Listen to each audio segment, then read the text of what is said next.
verse 22. Iyon po ang ating key verse. What to do with life's burden. Sabi dito, ilagay kay Yahweh yaong suliranin. Cast your burden on the Lord. Ilagay mo ang iyong pasan sa Panginoon.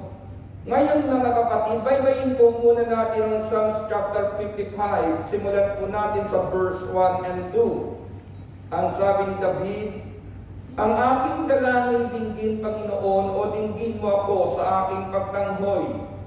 Lingapin mo ako ay sagipin sa bigat ng aking mga suliranin.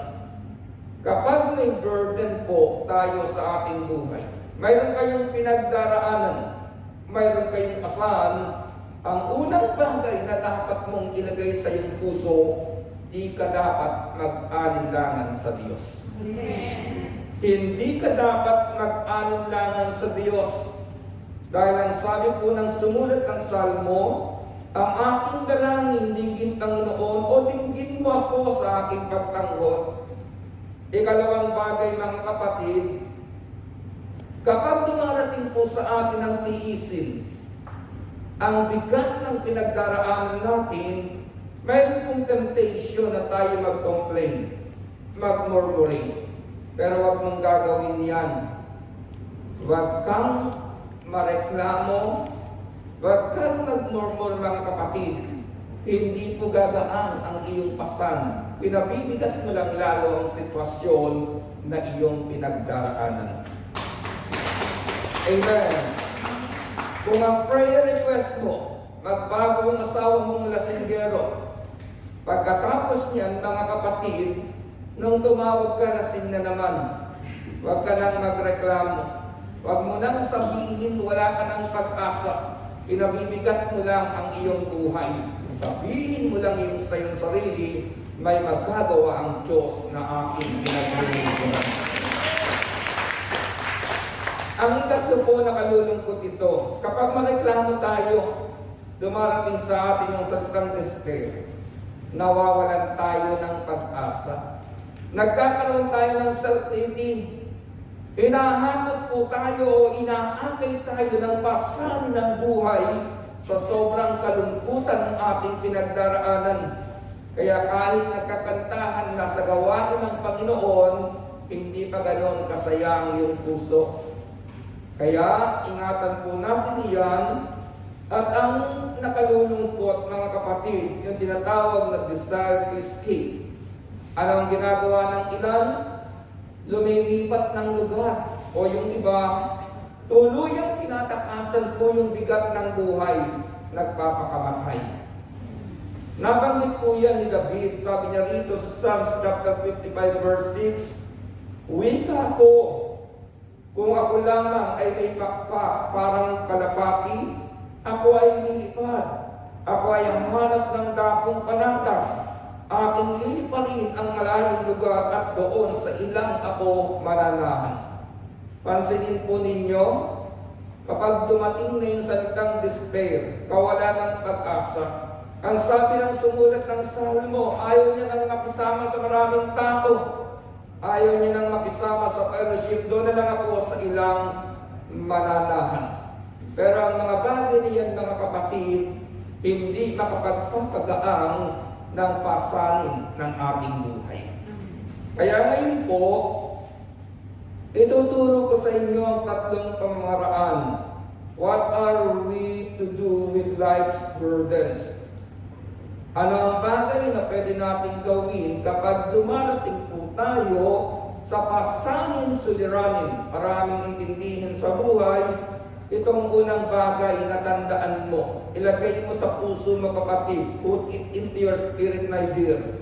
Accept the burdens ay pinahintulutan ng Diyos. Tanggapin mo, i-accept mo na ang pasanin mayroon ka ngayon. Ang pinagdaraanan mo ngayon, may kapahintulutan ng Panginoon. At kung aariin mo may kapahintulutan ng Panginoon, pwede mong sabihin sa sitwasyong iyong pinagdaraanan, God still is in control. Amen? Hindi po ang demonyo ang may control ng kalungkutan mo. Amen. Hindi ang demonyong may control ng intindihin ng iyong buhay. Diyos pa rin. Bakit? Ang Diyos ang nakapangyarihan sa lahat. Kaya acceptance is a key. Gumagaan ang lahat ng bagay, depende sa iyong pagtanggap. Tumatagal ang kalungkutan, depende sa iyong pagtanggap. Sumasaya ang iyong buhay, depende sa disposisyon ng iyong buhay. Kaya ang pinakamagaang mga kapatid, upang ang iyong intindihin at pasanin ay mapagtagumpayan mo, accept, tanggapin mo na namang burdens na mayroon ka ngayon, pinahintulot ng Diyos sa buhay mo. Amen. Andyan na yan. Harapin mo, tayuan mo, huwag mong takasan, kakayanin mo yan. Kakayanin mo yan. Bakit? May Diyos na nag-aalok sa atin na ang sabi po ng Psalms chapter 55 verse 22, cast your burden on the Lord. Tanggapin mo, i-accept mo na ang pasanin mong iyan ay may kapahintulutan ng Panginoon. Naintindihan niyo mga kapatid? Bakit? Gagaan lahat ng bagay. Alam po ninyo, may mga sitwasyon naman na hindi gumagaan, pero ikaw ang gumagaan sa pagharap sa sitwasyon na ito. Hindi ka na nagiging mareklamo, nakapagpapasalamat ka sa Diyos.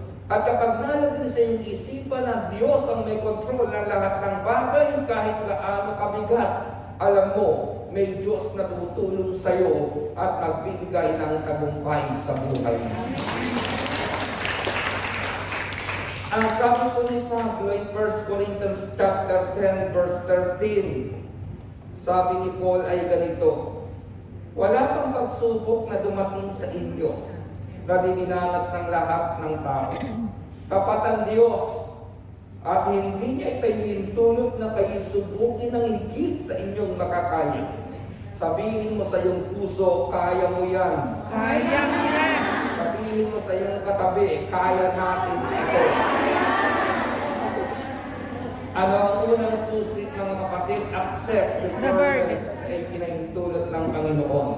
Tapat ang Diyos at hindi niya ipahintulot na kayo subukin ng higit sa inyong makakaya.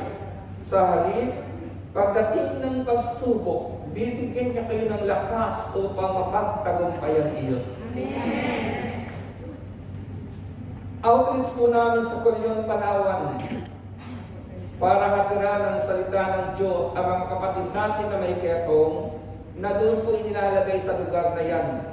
Pero galing kami sa lugar ng Coron.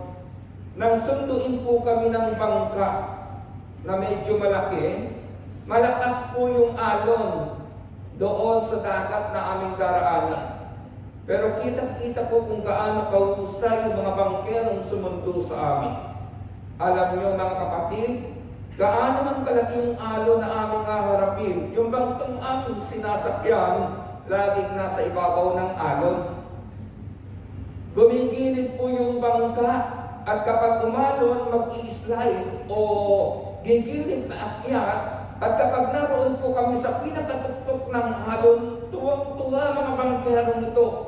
Sumisigaw, sumasayaw sapagkat sabi ng isa, pinaglalaroan lang natin ang alon. Ano ang gusto kong sabihin mga kapatid? Hindi po mawawala ang problema, pagsubok, intindihin. Pero dapat marunong kang sumayaw, maglaro sa gitna ng maraming problema ng iyong buhay dahil pagkatapos ng malaking alon, ang kapalit niyan, payapang paglalakbay at biyayang inihanda sa ating Panginoon. Amen? Amen. Kaya ang gusto po ng mga bangkerong ito, mas malaking alon. Ayaw nila ng tahimik na paglalakbay. Bakit? Mas nag-e-enjoy sila. Kapag sanay na kayong humarap sa malaking alon, makakita lang kayo ng maliit na problema, magre-request ka pa. Dagdag naman, liit naman yan, kayang-kaya na iyan. Bakit? Marami ka ng alon sa buhay na napaglaruan dahil sa iyong pananampalataya sa Panginoon. Secondly, my dear, una po, accept the burdens ay ipinahintulot ng Lord. Ikalawang bagay, cast the burden upon the Lord. Ihagis mo, ilagak mo ang iyong suliranin sa Panginoon. Kanino po ibinibigay, mga kapatid? Sa Panginoon. Ang sabi ng Psalms chapter 55 verse 22, cast your burdens on the Lord. Yung salitang cast, C-A-S-T, ang translation po ng Tagalog ay ihagis o ibato. Ihagis o ibato.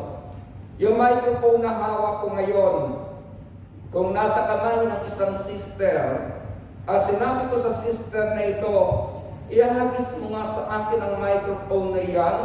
At ang ginawa ko ng sister, hinawakan ng kanyang kamay at hindi inihagis sa akin, malilipat ba yung microphone sa aking kamay? Hindi. Hindi. Bakit kailangan ihagis?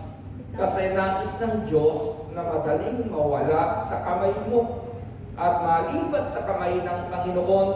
At kung malilipat sa kamay ng Panginoon, kapag ibinalik sa iyo, hindi na silang microphone, maayos na, nirepair ng Panginoon, inayos ang lahat ng katugunan ng iyong karelasyon. Tignan po ninyo ang gracious invitation ng Panginoon. Sabi ng Matthew chapter 11 verse 28, come to me all you who labor and are heavy laden, and I will give you rest. Magsiparito kayo sa akin, kayong lahat na papagal at nabigat ang lubha, at kayo'y aking pagpapahingahin. Tignan po ninyo ang invitation ng Panginoon.